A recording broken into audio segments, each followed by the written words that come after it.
warrior.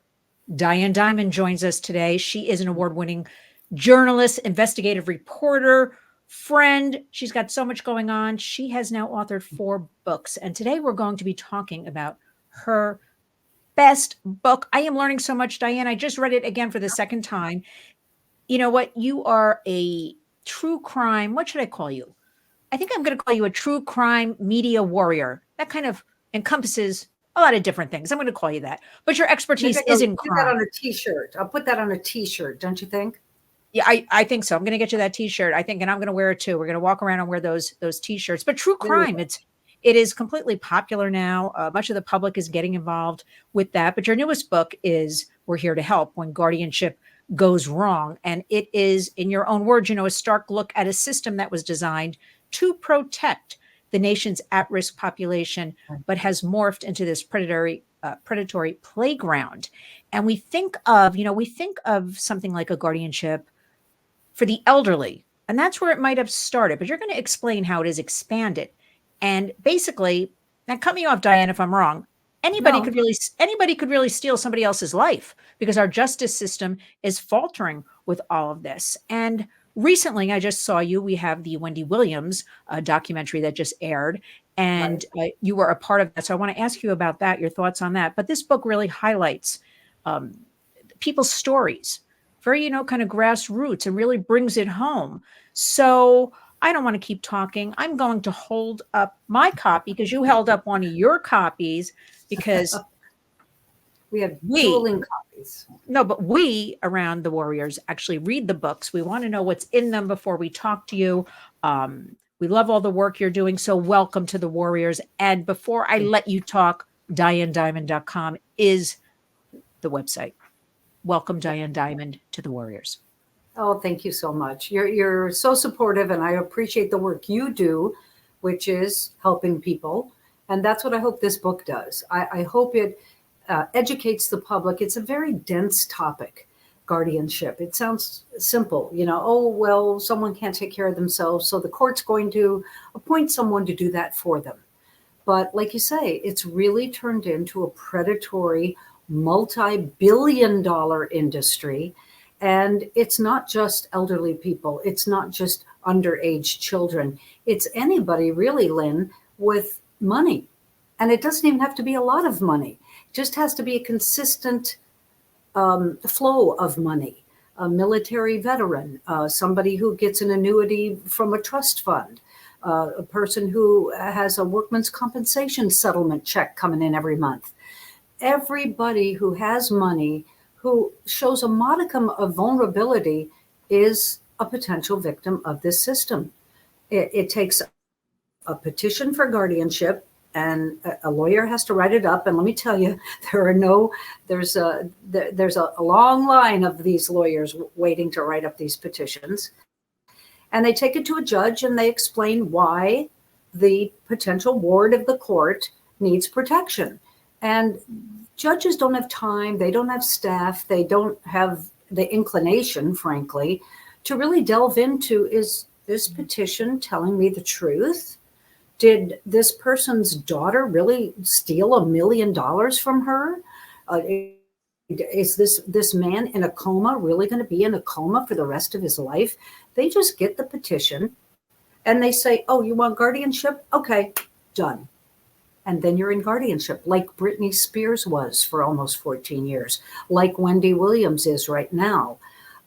We hear about these celebrity cases, but the general public doesn't really understand the depravity that can happen to a ward of the court. That's a mouthful, Diane Dimond. I find it fascinating. Let's be honest. Let's be realistic. We hear guardianship. You might think, oh, that could be a little boring. That could be, what is this? It doesn't affect me. But you pointed out so rightfully so, it can happen to anybody. Mm-hmm. It can happen to anybody. And why? Because people will always say to me, why? They'll ask me why something happens. It's always the same answer, unfortunately, because there's money. There's money involved. And you pointed out, it doesn't even have to be a lot of money. So money, money, money. Before we get into the book a little bit, though, I want a couple of questions. First, why crime? You started this a long time ago, investigations. um, I don't know. You've been all over. You have won numerous awards for all of your work. You're a true journalist. Why crime? What was that attraction for you? Let's start there. Well, I think because everyone is afraid it might happen to them, but mostly it's because I don't like bullies.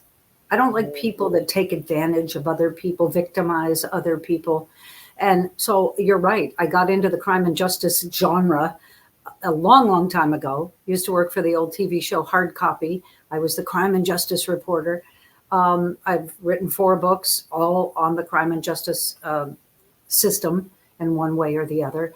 And I just think, it's every parent's worst nightmare that something will happen criminally to their children, or that their child will get sucked into a life of crime, or, a gang will bother them. And elderly people worry about being exploited. And there really isn't anyone in America that doesn't worry about the result of what would happen to them if they were a victim of crime.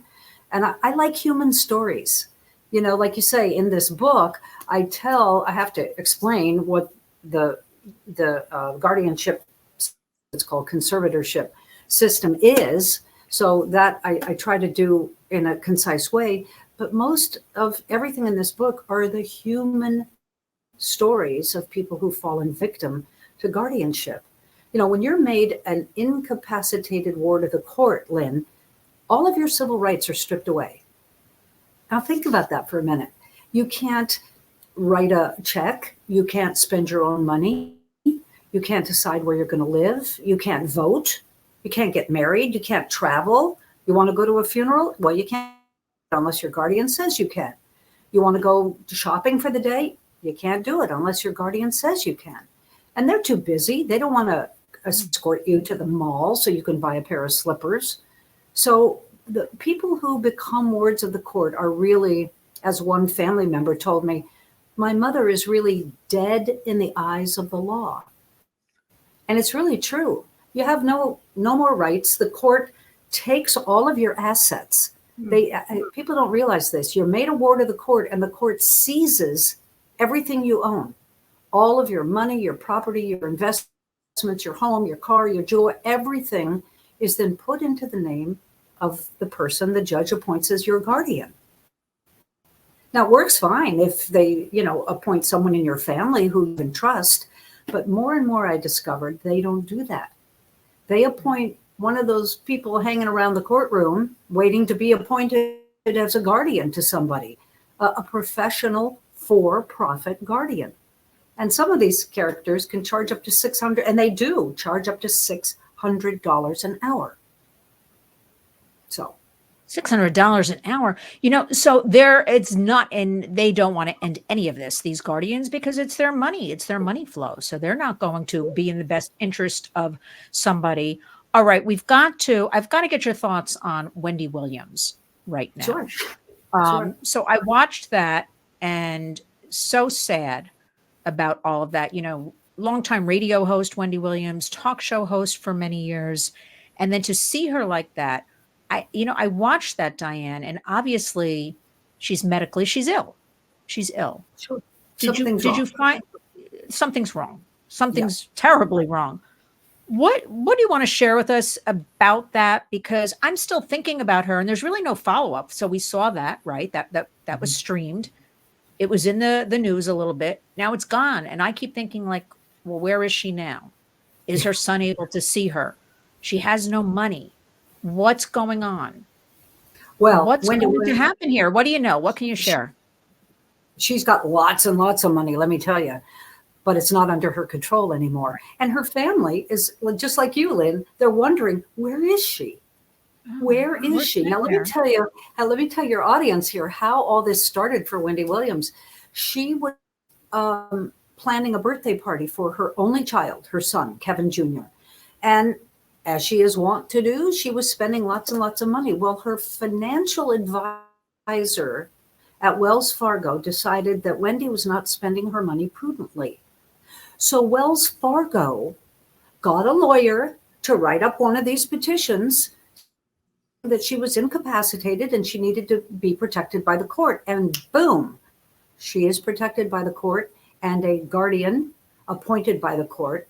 But as we saw in that documentary, Lynn, for more than a year, there was a crew tailing Wendy Williams. They were doing a documentary about her comeback after her talk show. She's going to do a podcast and this and that, and everything was great. They're going to chronicle all of that for her. But then this camera crew realizes there's something very, very wrong.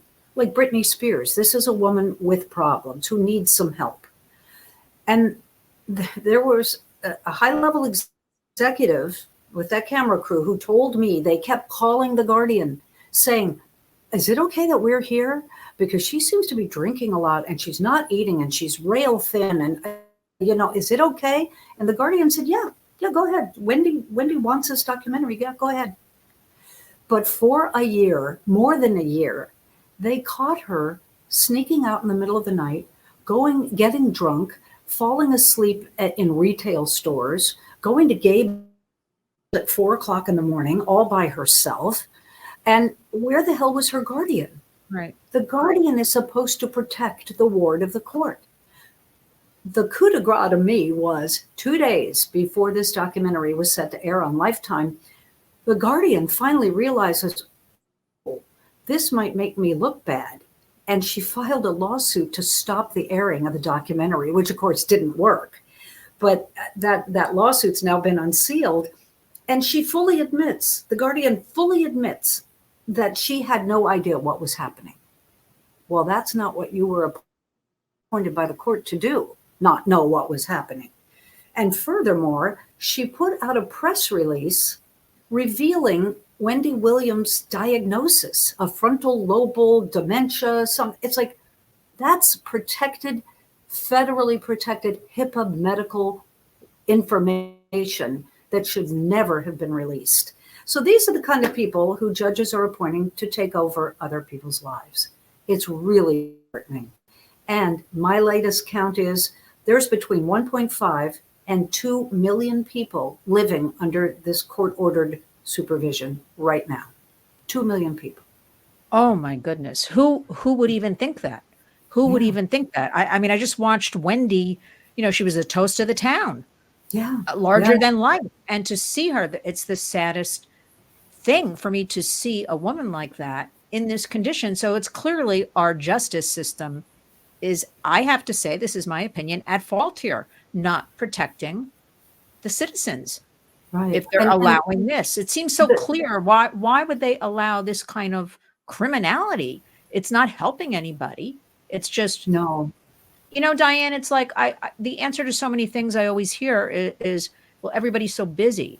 Yeah. No matter what it is, but we can't do this because we're so busy. We can't do that.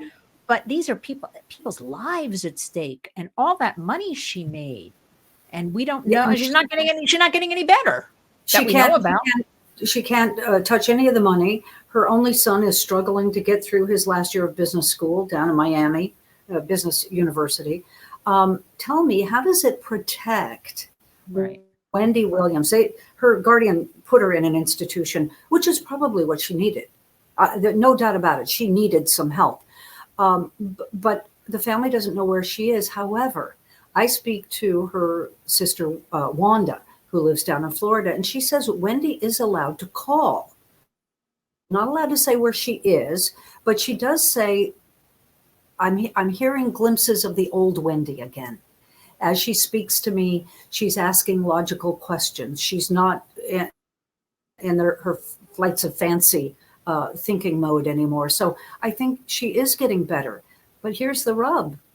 Guardianships and conservatorships can sometimes be for the rest of your life. It's really hard to get out of one. Britney Spears was lucky. So is Wendy under guardianship for the rest of her life? Probably. Remains to be seen, but I just feel bad for her. I do too. She worked hard her whole life, coming up from radio. When she went home in the documentary to Jersey down the shore, and people just love her. People just love her, get happy, and let's face it, she was a certain kind of role model for a lot of girls and women. Yeah. And now we don't even have that. Okay, now let's move forward. Okay. We're here to help. Share with us a couple of examples. I want anybody listening, watching this to really understand. Give us a little overlay, landscape of some of the stories that are in the book. Well, you have to realize that all sorts of people can be guardianized. There is a wonderful young man named Michael Ligori who lives over in Staten Island, New York. At birth, there was a medical accident and he was deprived of oxygen, developed a mild case of cerebral palsy. His parents won a settlement, medical malpractice, $1.9 million. So as an infant, the law says, we're going to give you a guardian so your parents don't spend all your money, the old Shirley Temple law. And so a guardian was appointed for Michael. When he turned 18, the money was supposed to be his. This kid goes to the prom. He's got great grades in high school at a pretty tough high school in Manhattan. He's 18 and he wants to go to college. His guardian goes back to court and says, in effect, Your Honor, look at him. He walks funny and he talks funny. I got to keep being his guardian. I mean, obviously, look at him. And the judge says, okay. So for 6 more years, Michael Ligori fought and fought. Last Christmas, he called me right before Christmas and he said, it's finally over, Diane. I'm out. I'm free. I said, how did you finally get out? He said, well, the guardian held me up for $50,000 more in fees. And I wasn't going to pay it, and I wasn't going to pay it, but I finally did. And the judge finally terminated my guardianship. Wow. And I said, Michael, how much money is left? And he said, I don't know, because for 6 years, the mandatory annual audit was never filed. So I don't know how much money I have left. No audit, years. No filing? This is a real cabal, Diane. This is a real, a lot of people are complicit in this. Wow. Here's another quick story. So there's a woman, early 40s, worked hard, single, bought herself a condo, had a nice car, fell down the stairs of her condo into a coma. But she got better. She wakes up and she's in guardianship. And the guardian has sold her condo, sold her car. This was in Tennessee. And where am I? She'd been put into a group home where she got better. I'm making this long story very short. She got better to the point where she was doing all the grocery shopping, the housekeeping for all the other people in the group home, keeping track of their medications on a computer. And the judge would not let her out of guardianship for years and years. She finally escaped it and sued the state and won. So, you cannot imagine the diverse number of people and types of people, different ethnic backgrounds, all ethnic backgrounds, and economic status, who get sucked into this system. And I'm telling you of a couple of people who escaped, but most people don't. And if they escape, a lot of their money's gone. So yeah. Who knows, right? So, wow, it just shocks me that a judge seeing somebody who can perform, daily activities, perform activities for others, is a good, community member. I don't understand this for another program. The logic there to keep somebody in this at all, unless they're all complicit and everybody wants to just keep it. Like, I don't even know why you would do that.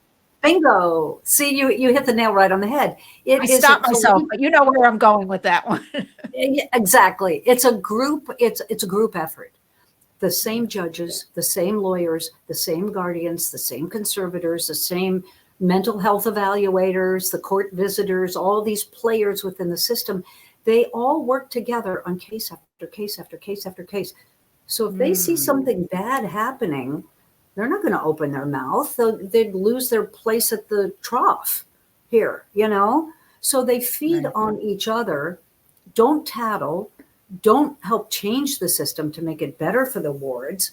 And just a horrible cycle. Some family members, in fact, many times these petitions are put forward by a family member who wants the legal right to take care of mom, dad, disabled brother, whoever. And they go to court thinking, because the lawyer told them, you can be the guardian. But and the judge doesn't appoint them as it's a big double cross. You could be the guardian, but then the judge appoints some stranger, some total stranger that's going to charge you hundreds of dollars an hour instead. And I can't tell you, Lynn, the number of people across the country who told me, the lawyer told me guardianship was going to be great. I went for it, and now I feel so guilty. Because look, my mother is under this horrible guardian who won't even buy her a new pair of pajamas. What a scam. And you know what, Diane? Ever since your book came out recently, I have been telling anybody who will listen to me, do you know this can, but I'm like, well, I tell them about the book. And then I'm like, do you know this can happen to you? And they're all in, they're like, what? No, no. It's like for elderly. And I'm like, no, first you have to get the book. Okay. That's, we're here to help when guardianship goes wrong. But also nobody's aware of this when I talk to them about it. They're just totally unaware. So give us a couple of tips to protect ourselves today. Well, thank you for asking that. A lot of people, like you say, well, it's not going to happen to me. I have a will, and I have a power of attorney designee, and I have a trust fund and an irrevocable trust. Well, if you're in guardianship court, the judge can nullify all of those papers, because when your money runs out, your bank account, your checking account, the guardian's going to go back to the judge and say, well, Your Honor, the liquid money's gone. I need to sell the house. And the judge says, okay, no matter that in your will, you want that house to go to your daughter, and you want the heirlooms to go to your son, and you want the fund to go to Billy, your grandson, for his college. The judge will nullify all of those legal documents. This is what people don't understand. So to protect yourself, make all those documents. Get an end of life decision. Do you want to be buried? Do you want to be cremated? Do you want a DNR? Do you want, put it all down. And then, as I make some recommendations in the book, everybody has one of these, right? So record yourself. Have a family meeting and record it. If your family's fighting and they don't want to come, record it yourself. Put on tape that you don't ever want to be in an exploitive, abusive guardianship. Any member of your family that goes after a guardianship is automatically cut out of the will. That makes family members who squabble about what's best to do with aging mom or dad go to mediation instead. Go to a family mediator.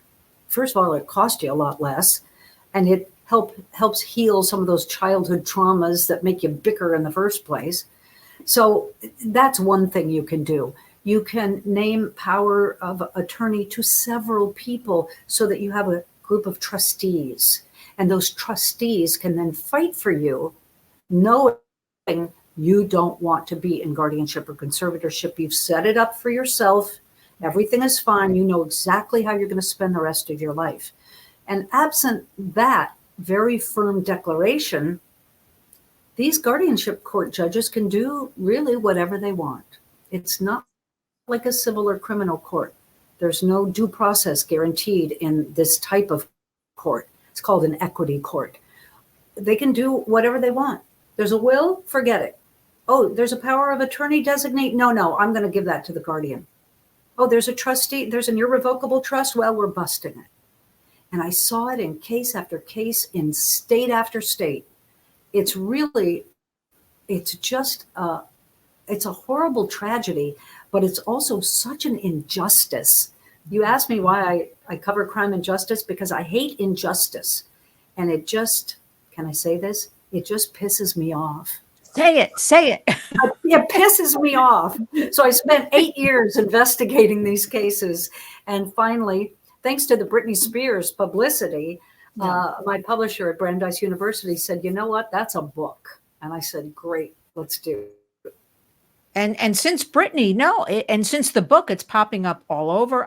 We've been hearing about Cher has been trying. She's still trying to get one for her son. And Jay Leno for his wife. Jay Leno for his wife. There's something with Brian Wilson going on.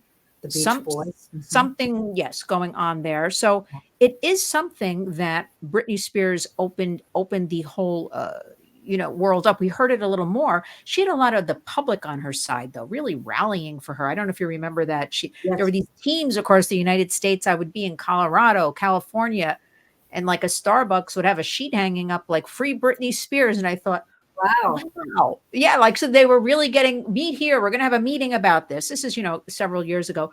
But you know what? She's still dancing on Instagram nude and all that. So I'm not sure what's going on with poor Britney Spears. I want everybody to But understand oh, go ahead. I was going to say, but for people who have these psychological issues, and I'm being an armchair doctor here, she and Wendy Williams, and they've been through a lot in their lives. Is this what we want to do to people Right. who need help? We want to strip them of all their rights. We want to put them in institutions and over medicate them into compliance. We want to isolate them from their families. There's got to be a better way. And I write in the book how this all started way back with the Osage Indian tribe in the early 1900s. We didn't get it right then. We're still not getting it right. There's got to be a better way. But Diane, solving problems doesn't make money. Solving wars, I'm digressing here, doesn't make money. Right. It's just this big wheel that keeps. Yeah. And sex trafficking, Yeah. unfortunately, if we solve it, doesn't make people a lot of money. So the best we can do is educate everybody and raise awareness. So you started this in 2015. You've done extensive research. The book is wonderful. Congratulations. When we're here to help. It sounds that gets me, that title. We're here to help when guardianship goes wrong. What are you working on next? Can you share with us? You're still doing things with guardianship, I know, because you're involved with different things. I know people are calling you to come talk on panels, and you're doing events and book signings and things. What's in the back of your mind? Well, I am. I'm still in the glow of the release of the book. I'm going to be speaking to a National Association of Licensed Private Investigators coming up, because these family members who find that their loved one is stuck in a horrible guardianship, they have no recourse except to hire a PI to figure out who is that guardian. How many other people have they done that to? What's the judge? Who's the lawyer? So there's a whole new avenue of investigation for them. What's up for me next? I think I'd like to take a long vacation. I think I'd like to sit on a beach with an umbrella drink or something. I don't know. I've been urged to do a second volume on this, but I'm not positive that's what I want to do. We'll see. I don't think you'd last more than a few days on the beach with the umbrella drink. You're probably right. No, I think you'd want to get back to business. But I have a great topic for you. I don't understand, Diane. These squatters, they're taking over people's homes. This is like hand in hand, sort of, with the guardianship business. I'll call it a business. Homeowners are getting a woman got arrested today. Her $1 million home. They're all over the place. And the city of Atlanta, there's something like 1,400 homes. There are squatters in these beautiful, like colonial brick homes. And I'm not understanding why this is allowed. They're coming up with these false leases and renters agreements and mortgage statements. And, because everything can be falsified these days online and things like that. Sure. And they're saying, the police are saying, well, you have to go to housing court. You have to go to court. In the meantime, these squatters are ruining. I'm not understanding the squatters. The guardianship, I kind of have a handle on now, only because of your great new book. But the squatters thing, I'm not, other than redoing the entire justice system. That could be a book for you as well. That's it. That it comes back to the justice system. It's failing us, just like here. That is entirely it. I want to ask you one question before we finish up. You've been working in true crime, this whole genre, for many years. Yep. Does it ever get to you? Like, does anything ever keep you up at night? Or are you able to separate? I'm always curious how one's mind works with being around all this criminal type of stuff. Are you able to go to bed at night and be okay? Or do you have some moments sometimes, or you're just used to it? Now, you do have moments. When I was younger and always on the road, I was going from, Michael Jackson revelations to O.J. Simpson to JonBenet Ramsey to Casey Anthony to Jerry Sandusky. I mean, these are all the cases I've covered or gone to the trials. Senator John Edwards and his baby mama. I was always so busy. It was like I could compartmentalize. Yes.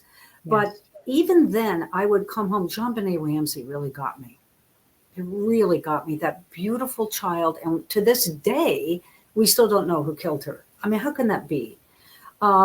Jerry Sandusky, how did he get away? The stuff with children and old people being victimized really gets to me. The Jerry Sandusky case, where he was convicted of sexually molesting many, many boys in his summer camp, stuck with me for a long, long time. And that was about the time where I was getting out of daily journalism and starting to write books earnestly.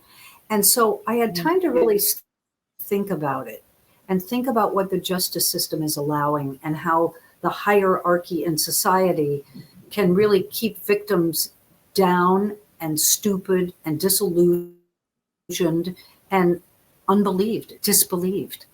You know, the powerful have a great way of being able to victimize their victims and paint them as the bad person. I saw it with Jerry Sandusky. Oh, well, those kids, they all came from broken families. That's why they were in my camp. You know, you can't believe them. Yeah, but there are 14 of them, Jerry. So now we do believe them. So it seemed to me that they always took a tragedy before society did something about it. So I'm hoping this is a tragedy for guardianship. And I'm maybe about up to here now with tragedies, but for some reason I just keep going. Well, listen, this book can intervene and educate, and that's what we try to do. You know, raise awareness, intervene, educate to protect others, and that's what it's really all about. I for one, I admire you. Your work is terrific. I can't say enough good things. No, I'm very serious when I say this to you, Diane. I can't say enough good things about you. Tremendous work, and it's so appreciated. And we at the Warriors, we just want to spread information about the book. DianeDimond.com is the website. We want everybody to go on the website to learn more, to order a copy, not only for yourselves, get it for your friends, your family members as gifts. Books make wonderful gifts. Everybody has enough bath products out there, everybody. Okay. We need to give. And candles. No more candles. Candles are always getting regifted. Okay. Candles are getting regifted. We need to have books, or we need to even share a book, anything to get books into the hands of everybody, and the education that comes along with that. Again, we're here to help when guardianship goes wrong. Diane Dimond, you are just terrific. Thank you for taking the time, for joining us on the Warriors. I'm going to be after you. I want you to write a book about squatters. I want you to write a book about the justice system. And then maybe if you do those two books, I'll let you go to the beach with an umbrella drink. Then and only then. Then and only then. Thank you for your tremendous work. You really are our author / media / investigative reporter warrior for today. Thanks, Diane Dimond. Thank you.